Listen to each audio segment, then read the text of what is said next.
Sa ngalan ng Ama at ng Anak at ng Espiritu Santo, Amen. sumainyo ang Panginoon. At sumaiyo rin.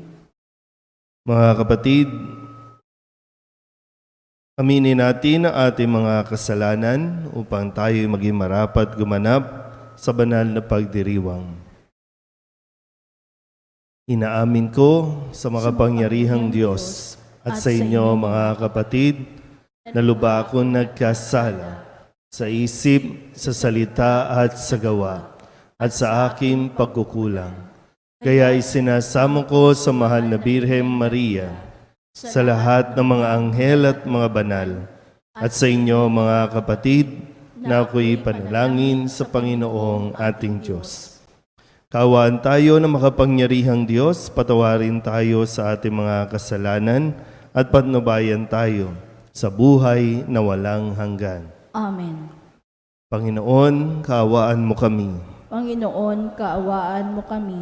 Kristo, kaawaan mo kami. Kristo, kaawaan mo kami. Panginoon, kaawaan mo kami. Panginoon, kaawaan mo kami.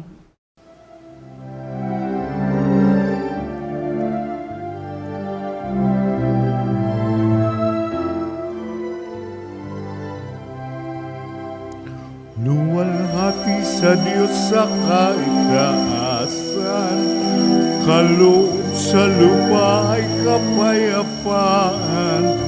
Pinupuri ka at ipinagdarangal, sinasamba ka dahil sa dakilang kalwalhatian.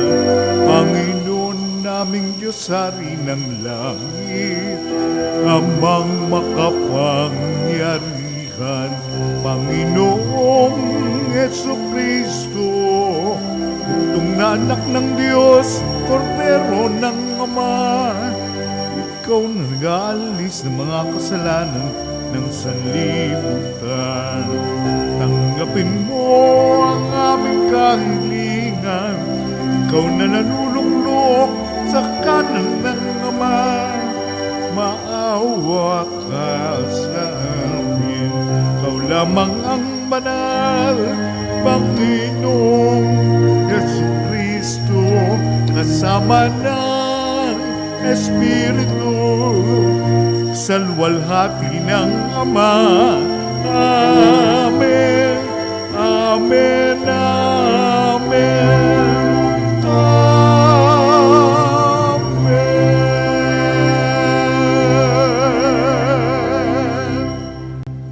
Manalangin tayo. Ama naming makapangyarihan, itaguyod mo ang aming ginagampanang alinsunod sa iyong kalooban upang sa ngalan ng anak mong mahal, kami maging marapat magkaroon ng karagdagan sa aming paggawa ng mga kabutihan sa pamamagitan ni Jesucristo kasama ng Espiritu Santo magpasawalang hanggan. Amen. Umupo ang lahat. Pagbasa mula sa aklat ni Propeta Isaías. Sa mga nakaraang araw, iniligay niya sa kahihiyan ang lupain ng Zabulon at ang lupain ng Neftali. Ngunit sa panahong darating, dadakilain niya ang lupain ito mula sa dagat Mediteraneo hanggang sa ibayo ng Jordan, ang Galilea ng mga Hintil. Nakatanaw ng isang malaking liwanag, ang bayang Malaon, nang nasa kadiliman. Namanaag na ang liwanag sa mga taong namumuhay sa lupaing balot ng dilim. Iyong pinasigla ang kanilang pagdiriwang. Dinagdagan mo ang kanilang tuwa tulad ng mga tao sa panahon ng anihan, tulad ng mga tao naghahati ng nasamsam na kayamanan. Nilupig mo ang bansang umalipin sa iyong bayan, tulad ng pagkalupig sa hukbo ng Madyan. Binali mo ang panghambalos ng mga tagapagpahirap sa kanila. Ang salita ng Diyos. Salamat sa Diyos.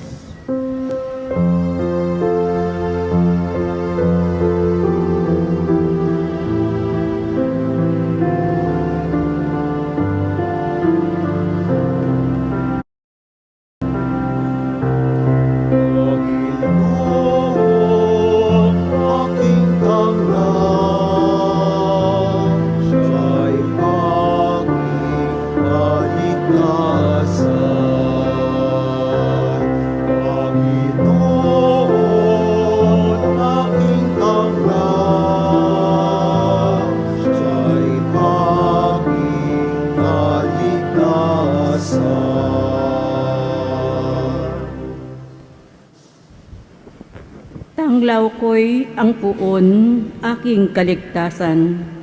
Kaya walang takot ako kanino man. Sa mga panganib, kanyang iingatan. Kaya naman ako'y walang agam-agam.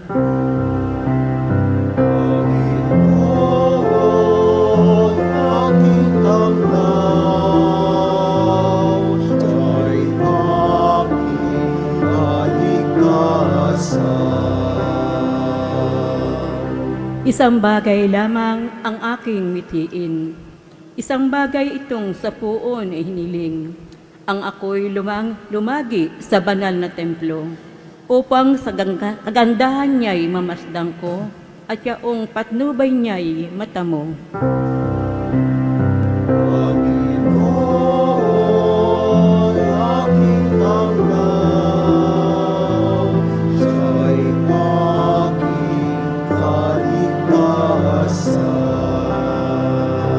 Ako'y nananalig, ako'y mabubuhay, at sasaksihan ko ang iyong kabutihan na igagawad mo sa hinirang. Sa Panginoong Diyos, tayo'y magtiwala, tayo ay umasa sa Kanyang kailinga.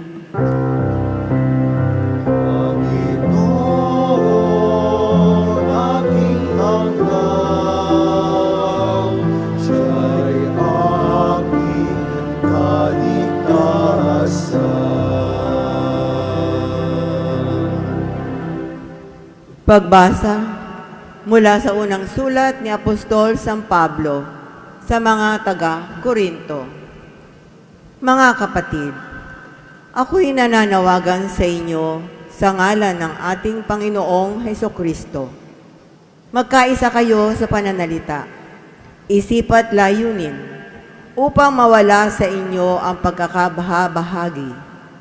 Sapagkat binalita sa akin ng mga tauhan ni Chloe, na kayo raw ay may mga alitan. Ito ang tinutukay ko. Sabi ng isa, kay Pablo ako. Sabi naman ng isa, ako'y kay Apolos. May iba namang nagsasabi, kay Pedro ako. At may nagsasabi pang, ako'y kay Kristo. Bakit? Nahahati ba si Kristo? Si Pablo ba ang pinako sa krus para sa inyo? Bininyagan ba kayo sa ngalan ni Pablo? Sinugo ako ni Kristo, hindi upang magbinyag, kundi upang mangaral na mabuting balita. Ipinangaral ko nga ito, ngunit hindi sa pamamagitan ng panalitang batay sa karunungan ng sanlibutan, upang sa gayoy hindi mawala ng kabuluhan ang kamatayan ni Kristo sa krus. Ang salita ng Diyos. Salamat sa Diyos.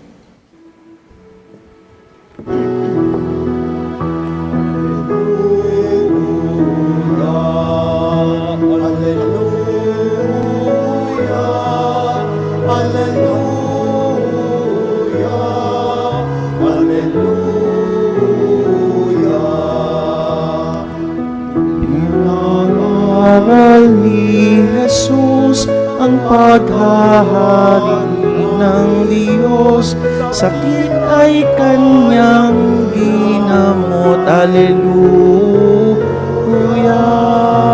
alleluia, alleluia, alleluia, alleluia.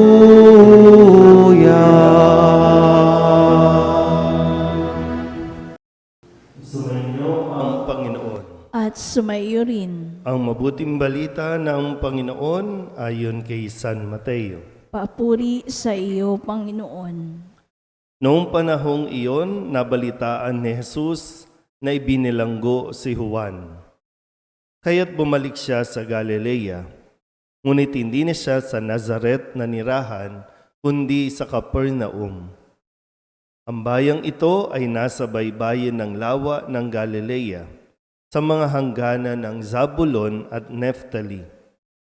Sa gayoy natupad ang sinabi ni Propeta Isaías, ang lupain ng Zabulon at lupain ng Neftali, daanan sa gawing dagat sa ibayo ng Hordan, Galilea ng mga hintil.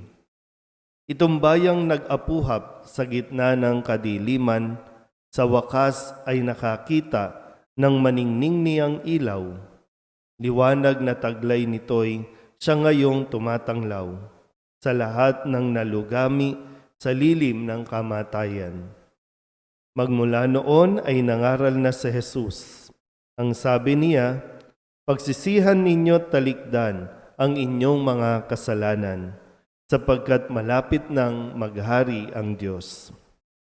Sa paglalakad ni Jesus sa tabi ng lawa ng Galilea, nakita niya ang dalawang mangingisda, si Simon na tinatawag na Pedro at ang kapatid niyang si Andres. Sila'y naghahagis ng lambat. Sinabi niya sa kanila, sumunod kayo sa akin, at gagawin ko kayong mamamalakaya ng mga tao.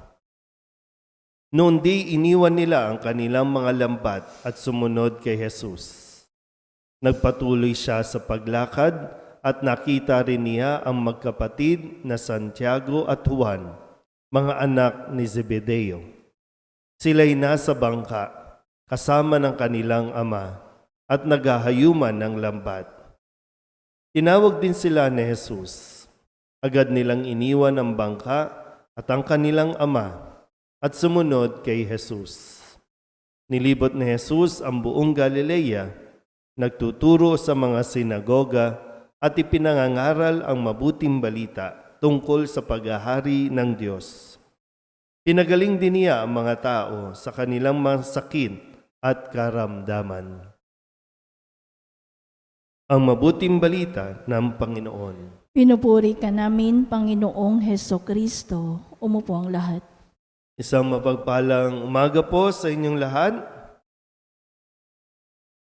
Tayo po ay nasa ikatlong linggo sa karaniwang panahon at itinalaga po ng simbahang ito ang linggong ito bilang linggo ng salita ng Diyos o Sunday of the Word of God, na kung saan tayo po ay hinihikayat na magbasa ng Biblia. Sabi po ng isang naging professor namin sa theology, sa kanya pong katisismo, sabi niya, pag marumi ang Biblia, malinis ang kaluluwa ng tao. Pero kapag malinis ang Biblia, marumi ang kaluluwa ng tao. Kasi ibig sabihin, kapag marumi yung Biblia, laging binabasa. Kapag malinis ang Biblia, naka-display lang doon. So ngayon, kailan kayo huling nagbuklat ng Biblia? Uy.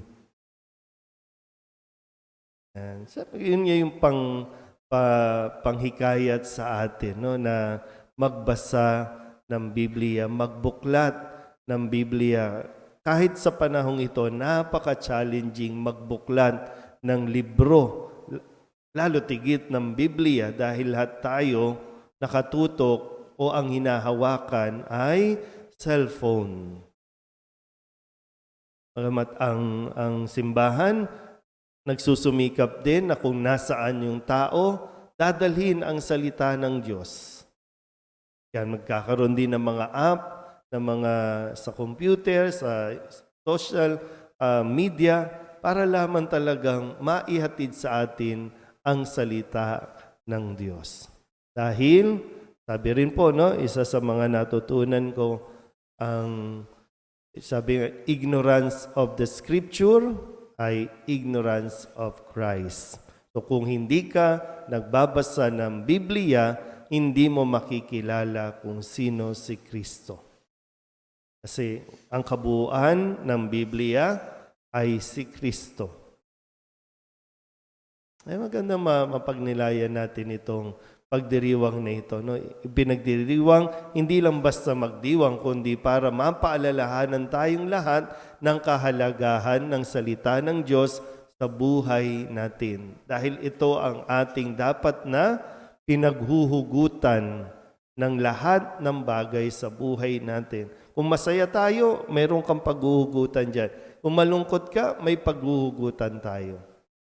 So, laging may mga karanasan at kwento sa Biblia na makakatulong sa atin kung paano haharapin o paano maiintindihan. Hindi pwedeng ano lang tayo, no, yung parang hindi sapat. No, kasi pag sa simbahan, okay, magbabasa tayo ng salita ng Diyos, maririnig ninyo ang salita ng Diyos mula sa unang pagbasa, ang salmon tugunan, ang ikalawang pagbasa, at lalo tigit ang ebanghelyo. Pero kailangan din na may effort pa tayo, hindi lang yung nakikinig lang tayo sa misa. Nakadalasan naman, lutang ang ating mga isipan. Pag tinanong mo nga, ano ang unang pagbasa? Wala na. Ano ang sinasabi sa ikalawang pagbasa? Wala na rin maalala. Lagi tayong merong amnesia. Pero yung sama ng loob mo, hanggang ngayon, naaalala at inaalala mo pa rin. At tingnan niyo po, no?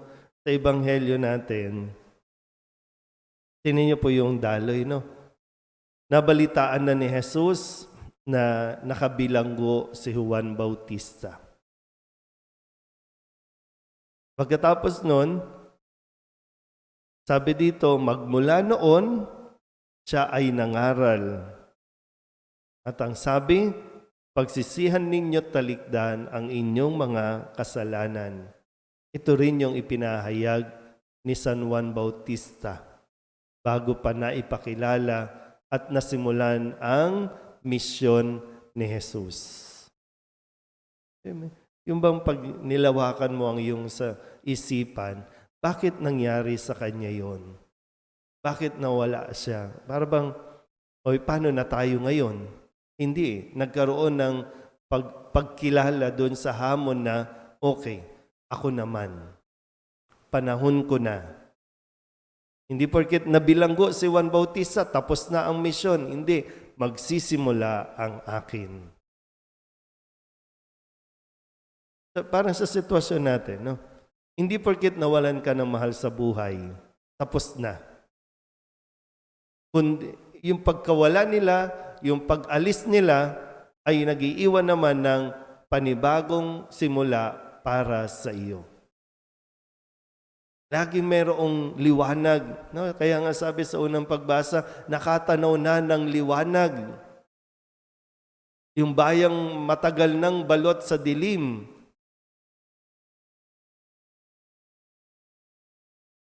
Ay, baka ikaw, no? Tayong lahat, tinatawag din para magsilbing o magbigay ng daan, magbigay ng liwanag. Kaya lang, anong liwanag ang ibibigay natin? Kung wala naman si Kristo at hindi natin kilala si Kristo, si Kristo ang liwanag. Tayo dapat nagdadala ng liwanag.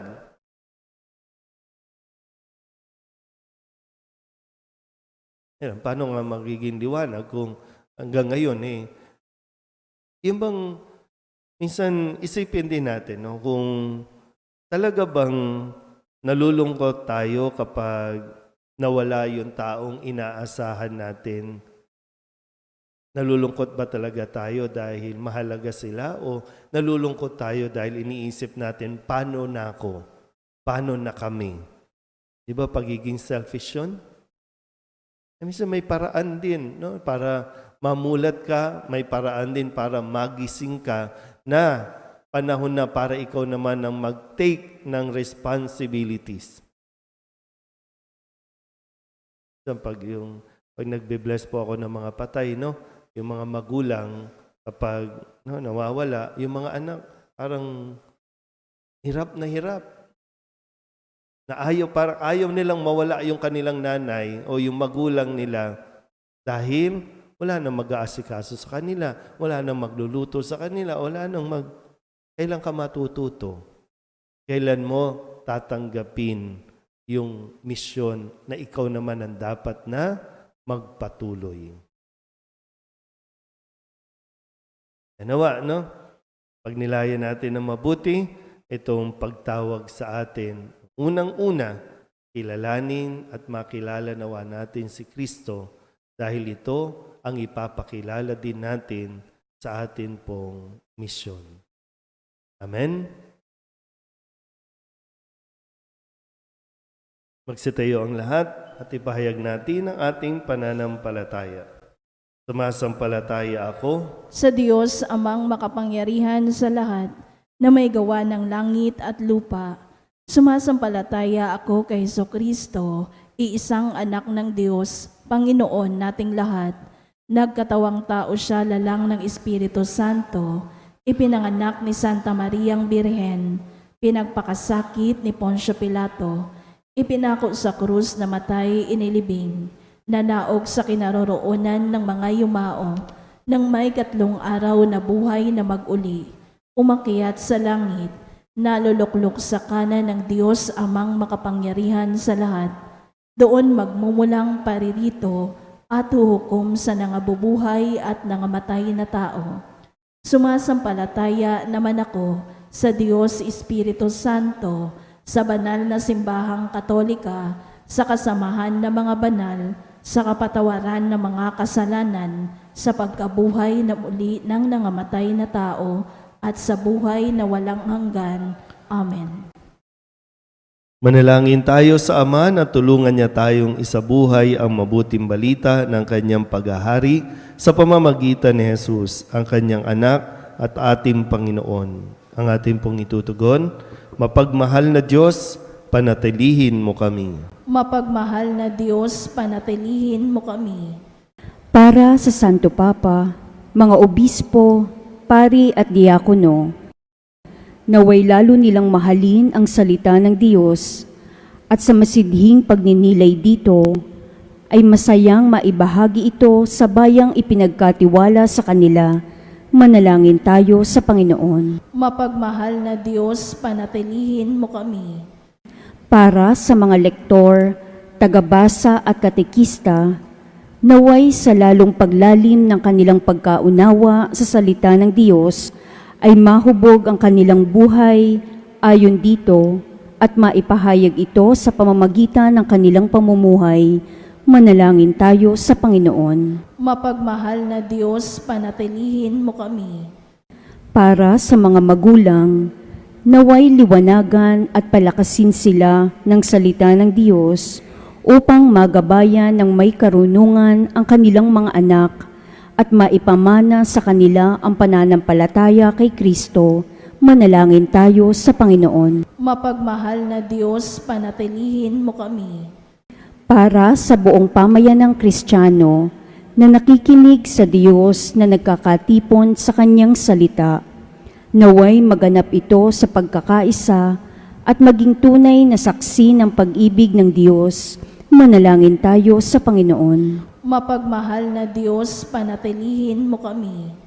Para sa simbahan na tinatawag na magkaisa kay Kristo, naway sa pakikinig sa banal na kasulatan at ay matuklasan nito ang landas tungo sa tunay at matatag na pagkakaisa. Manalangin tayo sa Panginoon. Mapagmahal na Diyos, panatilihin mo kami. Idulog din natin sa Panginoon ang ating mga personal na kahilingan at mga panalangin para sa ating mga pamilya. Ganon din ang mga kahilingan ng mga nanonood sa online. Lahat ng misang pasasalamat, natatanging kahilingan at mga kaluluwa na inihiling na ipagdasal sa misang ito.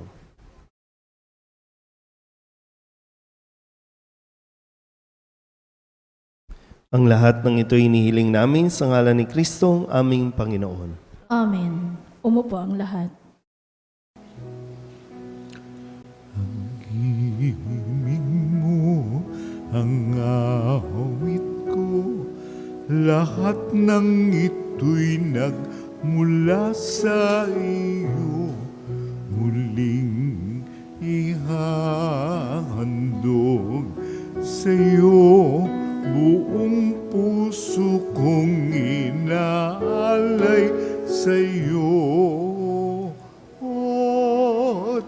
Diyos, o Panginoon, lahat ay biyayang aming inampun, aming buhay at kakayahan, ito'y para lamang sa iyong kalwalhatian.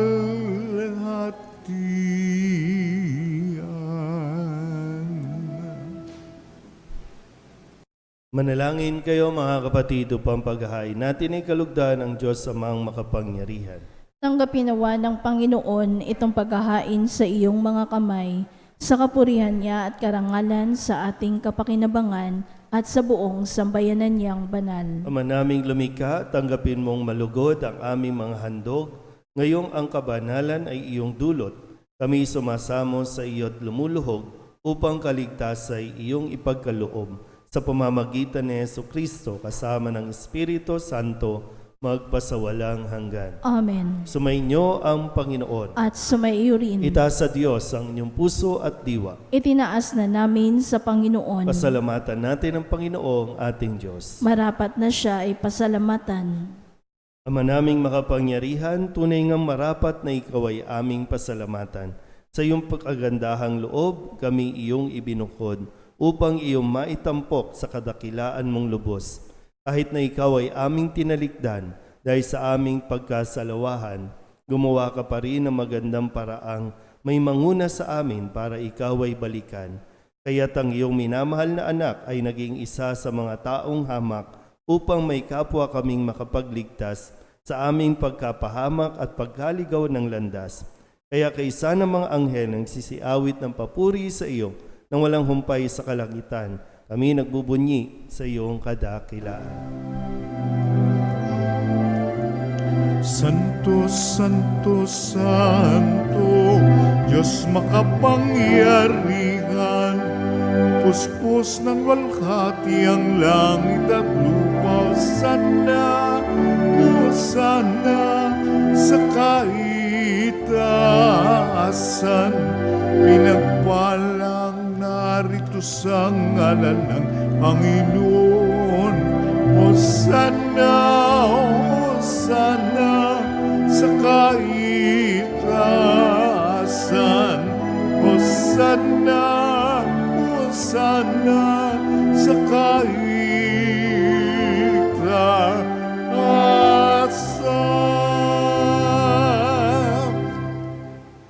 Ama naming banal, ikaw ang bukal ng tanang kabanalan.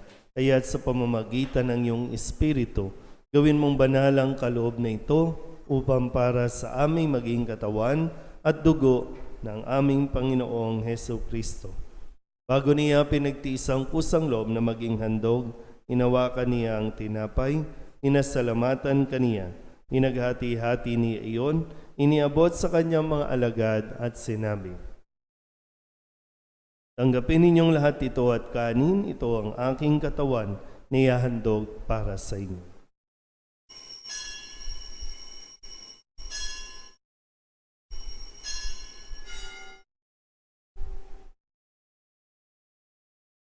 Kaya hindi naman nang matapos ang hapunan, hinawakan niya ang kalis, muli kaniyang pinasalamatan. Iniabot niya ang kalis sa kanyang mga alagad at sinabi, "Tanggapin ninyong lahat ito at inumin. Ito ang kalis ng aking dugo, ng bago at walang hanggang tipan. Ang aking dugo na ibubuhos para sa inyo at para sa lahat sa ikapagpapatawad ng mga kasalanan. Gawin ninyo ito sa pag-alaala sa akin."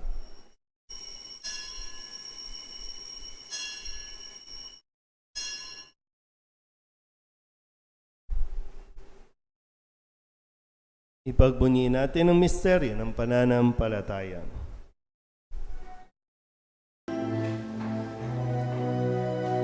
Sa krus mo at pagkabuhay, kami natubos mong tunay. Poong Jesus, naming mahal, iligtas mo kami tanan. Poong Jesus, naming mahal, ngayon at magpakailanman.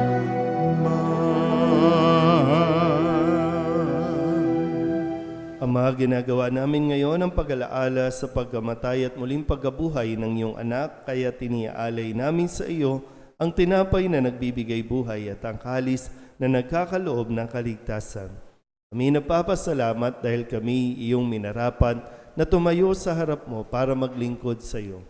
Isinasamo namin kami magsasalo-salo sa katawan at dugo ni Kristo ay mabuklod sa pagkakaisa sa pamamagitan ng Espiritu Santo.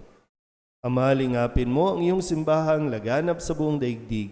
Puspusin mo kami sa pag-ibig kay San Francisco na aming Papa at ni Jose na aming Obispo at ng Tanang Kaparian. Alalahanin mo rin ang mga kapatid naming nahimlay na may pag-asang sila'y muling mabubuhay kaya hindi ng lahat ng mga pumanaw.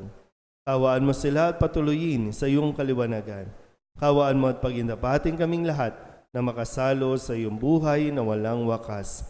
Kaysa ng mahal na Birhen Maria na ina ng Diyos, ng kabiyak ng puso niyang San Jose, kaysa ng mga apostol at ng lahat ng mga banal na namuhay dito sa daigdig na kalugod-lugod sa iyo, may pagdiwang nawa namin ang papupuri sa ikararangal mo sa pamamagitan ng iyong anak na aming Panginoong Hesukristo. Sa pamamagitan ni Kristo,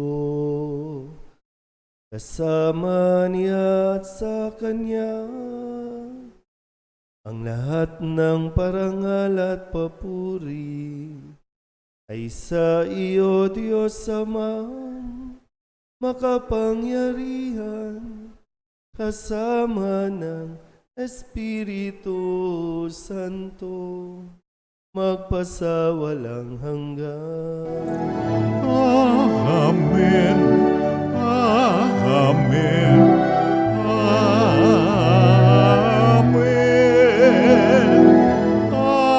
Amen. Amen. Amen.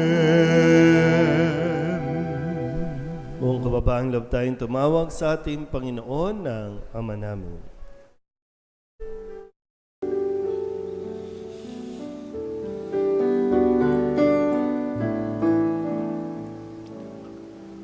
Ama namin, sumasalangit ka, sambahin ang ngalan mo, mapasa amin ang kaharian mo, sundin ang loob mo,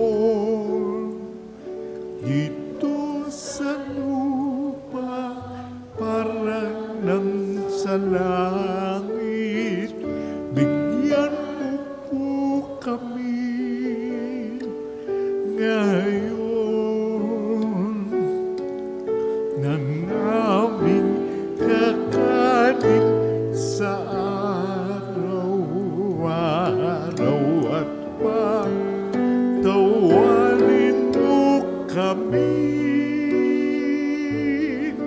sa aming mga sala para ng pagpapatawad namin sa nagkakasala sa amin, at huwag mo kaming ipagdulot sa tukso, at yadya mo kami sa lahat ng masama. Inihiling namin kami iadya sa lahat ng masama, pagkalooban ng kapayapaan araw-araw, iligtas sa kasalanan at ilayo sa lahat ng kapahamakan, samantalang aming pinananabikan ang dakilang araw ng pagpapahayag ng tagapagligtas naming sa Hesukristo. Sapagkat sa iyong kaharian, kapangyarihan at kapurihan, ngayon at magpakailanman. Ngayon at magpakailanman. Panginoong Heso Kristo, sinabi mo sa iyong mga apostol, kapayapaan ang iniiwan ko sa inyo, aking kapayapaan ang binibigay ko sa inyo. Tunghayan mo ang aming pananampalataya at huwag ang aming mga pagkakasala. Pagkalooban mo kami ng kapayapaan at pagkakaisa ayon sa iyong kalooban, kasama ng Espiritu Santo, magpasawalang hanggan. Amen. Ang kapayapaan ng Panginoon ay laging sumainyo. At sumaiyo rin. Magbigayan po tayo ng kapayapaan sa isa't isa.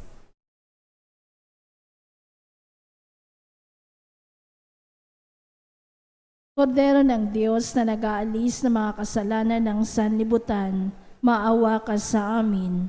Kordero ng Diyos na nag-aalis ng mga kasalanan ng sanlibutan, maawa ka sa amin. Kordero ng Diyos na nag-aalis ng mga kasalanan ng sanlibutan, ipagkaloob mo sa amin ang kapayapaan. Lumuhod ang lahat.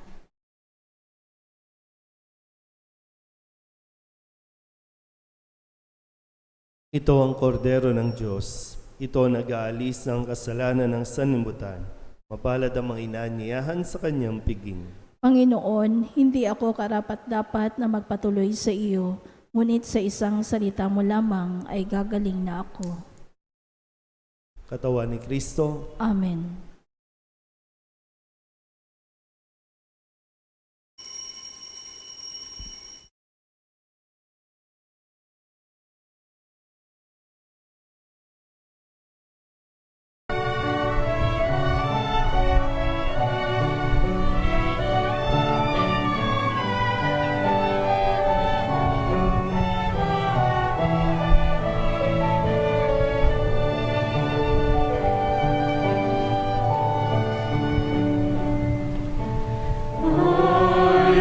Listen to the Lord, will listen to the voice of His people, serve them with all my heart.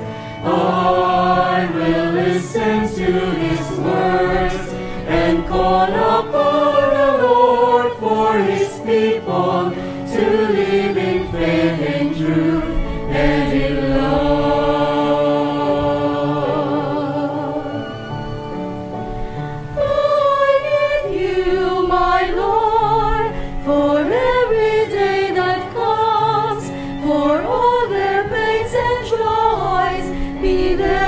Understand, they may seek you, my Lord, and reach into your hands. May you comfort their sorrows and heal their wounded hearts. I will listen to the Lord, will listen to the voice of His people, serve them with all my heart.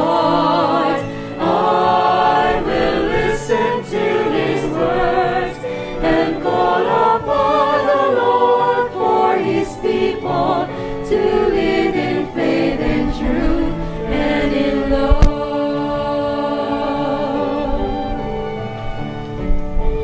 I believe you, my Lord, show them your truth and love. When darkness overtakes them, your light shines from above. I will be there, my Lord, to lead at your command. Together at one table, feed them the bread of love. I will listen to the Lord, will listen to the voice of His people, serve them with all my heart.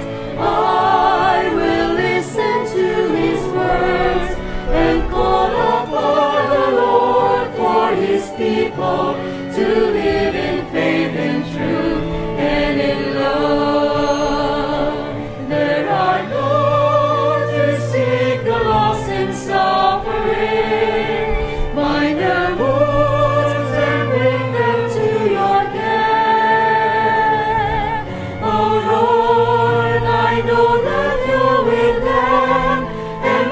sing once again, your love is all I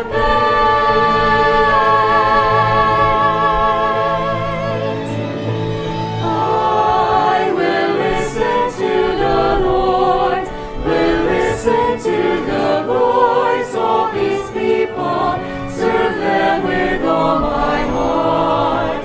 I will listen to His words and call upon the Lord for His people to live in faith and truth and in love.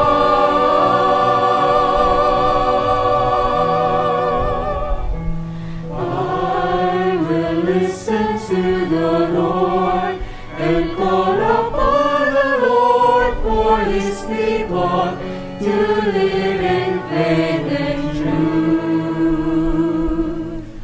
and in love.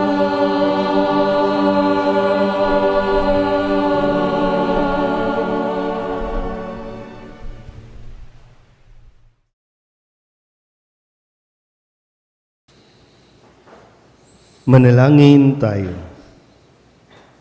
Ama namin mapagmahal, ipagkaloob mo sa aming pakikinabang sa iyong kagandahang loob na bumubuhay.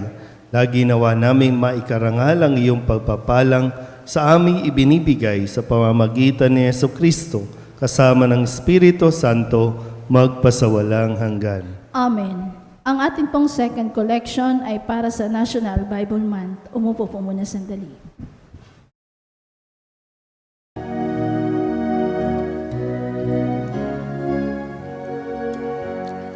Di ba't sadyang may kapwa ang sariling dapat hainan ng pagsisilbi at namangha ligaya'y dadalisay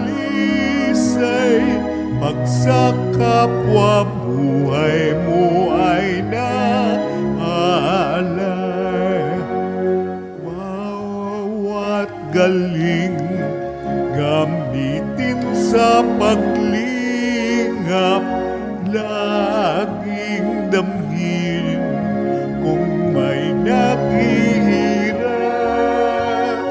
At tandaan, ganyan pagmamahalan, unang-unang atas ng kabanalan.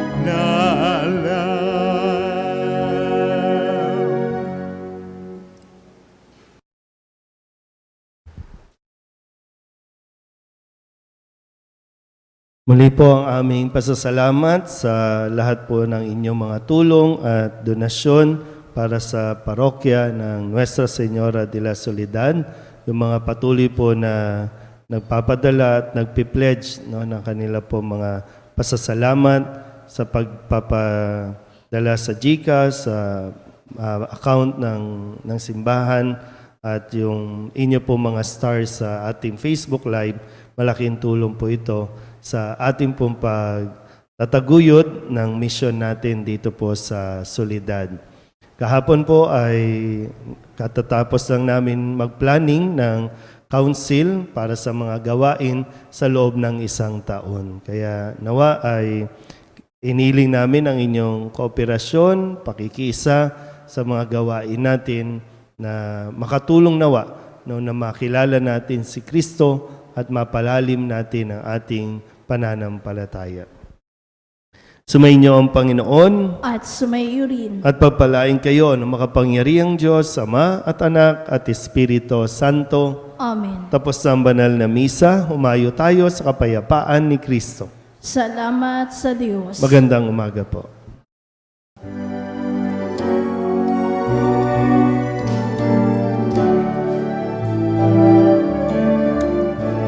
Humayo na't ipahayan